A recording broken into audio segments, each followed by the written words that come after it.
பிஸ்மில்லாஹ் ரஹ்மான் ரஹீம். கண்ணியமிக்க சகோதர சகோதரிகளே, அல்லாஹின் நல்லடியார்களே, அஸ்ஸலாமு அலைக்கும் வரஹ்மத்துல்லாஹி வரகாத்துஹு. அல்ஹம்துலில்லாஹ். அல்லாஹும்ம ஸல்லி அலா முஹம்மதின் வஅலா அலி முஹம்மதின் வபாரிக் வஸல்லிம். இன்னைக்கு நம்ம பாத்தீங்கன்னா இந்த சிறப்புக்குரிய நாள்ல ஓத வேண்டிய 2 சூறாக்கள் இருக்கு. ஷைத்தான் இதை நம்மளிடத்துல இருந்து மறைத்து வைத்து விட்டான்னு தான் சொல்லணும். சஹீஹான அறிவிப்பிலே இதெல்லாம் கொடுக்கப்பட்டிருக்கு.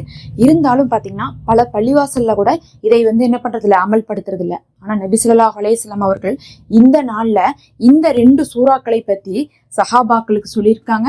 அதுல இருக்கக்கூடிய அர்த்தத்தை சொல்லியிருக்காங்க. அர்த்தம்னா இதுல என்ன தஃப்சீர் இருக்குது அப்படிங்கிறதை விளங்கி கொள்ளட்டும் அப்படிங்கிறதுக்காக சஹாபாக்களுக்கு உரையே நிகழ்த்தியிருக்காங்க. இந்த நாள் வரும்போது நிச்சயமாக இந்த 2 சூறாவில் ஏதாவது ஒன்றாவது நம்ம என்ன பண்ணோம், இன்றைய நாள்ல நம்ம உணர்ந்து கொள்வது நமக்கு சுன்னத்தாக இருக்கிறது. அந்த 2 சூறா என்ன, அந்த 2 சூறாவை எடுத்ததுக்கு காரணம் என்ன, அதுல என்ன ஒற்றுமை இருக்கு அப்படிங்கிறதை நான் விளக்கமா சொல்றேன். முதல் ஒண்ணு பாத்தீங்கன்னா சூரா சஜ்தா. சூரா சஜ்தா அப்படிங்கிறது 32வது சூறா. அடுத்தது சூரா தஹ்ர் அப்படின்னு சொல்லக்கூடிய இன்சான் சூறா. அது பாத்தீங்கன்னா 72வது சூறா. இந்த 2 சூறாவில தான் இன்றைய நாளுடைய சிறப்பே இருக்குன்னு சொல்லலாம். ஏன்னா இது மறுமைக்கான நாள், அமல்கள் உயர்த்தப்படக்கூடிய நாள், சொர்க்கத்துல கணக்கு கேட்கப்படக்கூடிய நாள், இன்னும் சொர்க்கத்திலே கூட அலங்கரிக்கக்கூடிய நாளாக இருக்கு.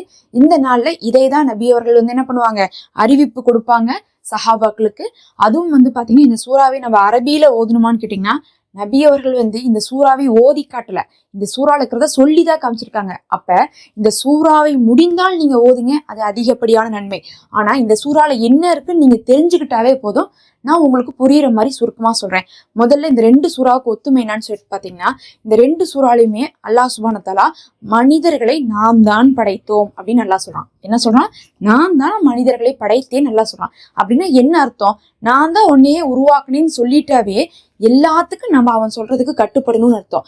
ஆனா அல்லாஹ் கேட்கறான், இருந்தாலும் நீங்க கட்டுப்படுறது இல்ல, நீங்க நன்றி உள்ளவர்களாக இருக்கிறது இல்ல.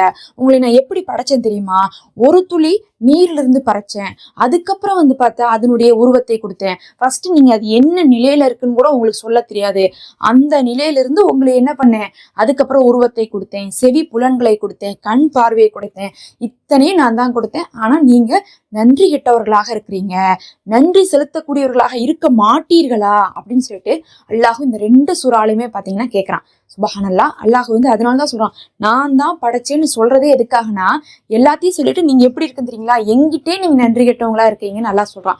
இனிமேல் நம்ம நன்றி உள்ளவர்களாக இருந்து ஒரு சின்ன விஷயத்துக்கும் அல்லாஹுக்கு அதிகமாக நம்ம நன்றி செலுத்த வேண்டும். அதை தான் அல்லாஹு ஒரு அடியானத்துல இருந்து எதிர்பார்க்கறான்னு தெரிஞ்சுக்கோங்க. முதல்ல இந்த சூறா அதை தான் சொல்லுது. அடுத்தது 2வதா பாத்தீங்கன்னா இந்த 2 சூறால இருக்கக்கூடிய ஒத்துமை என்னன்னா, ஒரு சூறால சொர்க்கத்தை பற்றிய விஷயங்களை அல்லாஹ் விவரிக்கிறான். அதாவது சொர்க்கம் அப்படிங்கிறது எப்படி இருக்கும்னு பாத்தீங்கன்னா, நீங்க கண்களால் கூட பார்க்க முடியாததா இருக்கும்.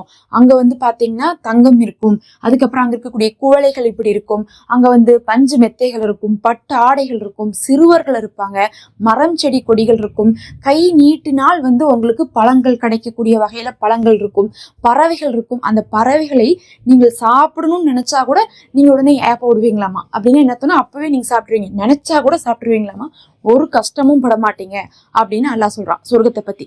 அடுத்தது நரகத்தை பத்தி எல்லாம் சொல்றான். இந்த நரகவாசி இருக்கிறாங்களே, அவங்களுக்கு நம்ம மறுமையில என்ன பண்ணுவோம், கொதிக்கக்கூடிய நீரை கொடுப்போம், நெருப்பை கொடுப்போம், நரக தண்டனையை கொடுப்போம். அப்ப அவன் கேட்பான், எனக்கு ஒரு வாழ்வு கொடு, இன்னொரு தடவை சான்ஸ் கொடு, உலகத்துக்கு போறேன்னு கேட்கும்போது நாம என்ன சொல்லுவோம், கொடுக்க மாட்டோம்னு சொல்லுவோம். ஏன்னா ஏற்கனவே உங்களுக்கு போதுமான அவகாசம் கொடுத்தாச்சு, அதுதான் முடிவு, நீங்க இதை அனுபவித்து கொள்ளுங்கன்னு சொல்லிட்டு நாம அவர்களுக்கு சொல்லுவோம். அப்ப அவர்களுடைய தண்டனையை அவர்கள் சுவைத்து கொண்டு இருப்பாங்கன்னு சொல்லிட்டு அல்லாஹ் நரகத்தை பத்தி ஒரு சூறால சொல்றான். எதுக்காக ஒன்னு சொர்க்கத்தையும் ஒன்னு நரகத்தையும் அல்லாஹ் சொல்றான்னு பாத்தீங்கன்னா, மறுமைக்கான சூறா தான் இந்த 2 சூறா. அதனாலதான் 2லயுமே நாம தான் படைச்சோம், நன்றி செலுத்துங்கன்னு பொதுவா சொல்லிட்டு 1ல சொர்க்கத்தையும் 1ல நரகத்தையும் அல்லாஹ் விவரிக்கிறான்.